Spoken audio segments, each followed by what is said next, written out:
December 31st wasn't always about the bright glow of a phone screen or the shared noise of a televised countdown.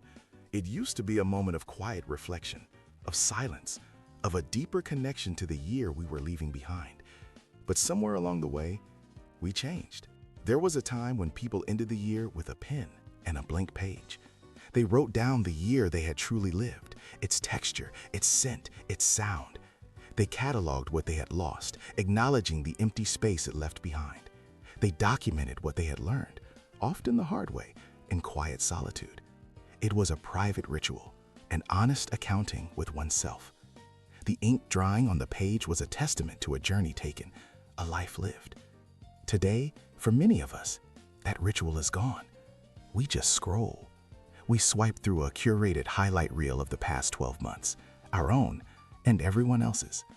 The deep personal inventory has been replaced by a fleeting glance, a quick tap of a heart icon. We consume the year's end in bite-sized pieces instead of truly digesting it. The final day of the year once meant opening your actual door. It meant visiting neighbors, crossing the threshold into their homes. It meant sharing food from a warm kitchen, the sound of genuine laughter filling small spaces, and maybe, most importantly, a moment of forgiveness. Old arguments could be set aside, misunderstandings cleared with a handshake or a hug. It was a ritual of communal closure. Now, we send messages, if we remember to send anything at all, a pre-written greeting, copied and pasted, a quick text that disappears into the digital noise. The warmth of a shared room has been replaced by the cold light of a screen, and the deep act of mending fences has become a task we can simply swipe away. In the quiet hours before midnight, many people ended the year with prayer, or just deep, uninterrupted thought.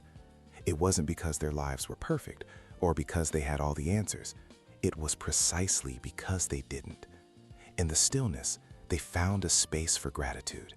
Gratitude for the simple fact of having made it through another year, with all its imperfections and unexpected turns. They would sit in quiet rooms, perhaps with a single candle lit, not asking for anything, but simply acknowledging the journey. It was a way to find an anchor, a sense of perspective that went beyond the day-to-day rush. That intentional silence, that deliberate pause to say thank you to the universe, has grown faint in our modern world. The promises we made to ourselves used to be different too. They were personal, often whispered only to ourselves. They were realistic, not grand declarations of a total life overhaul, but small, meaningful shifts. To be a little kinder, to read one more book, to listen more than we speak.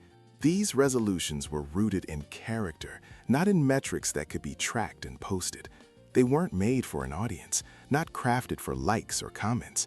They were a private contract, a quiet commitment to the person you hope to become. Now, resolutions are often public pronouncements, broadcast for all to see. And in that performance, something essential can be lost.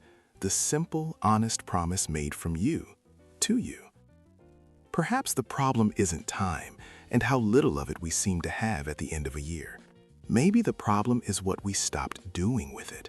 The rituals we let fade, the connections we allow to fray. But the beautiful thing about a new year is the quiet invitation it offers. And maybe we can start again.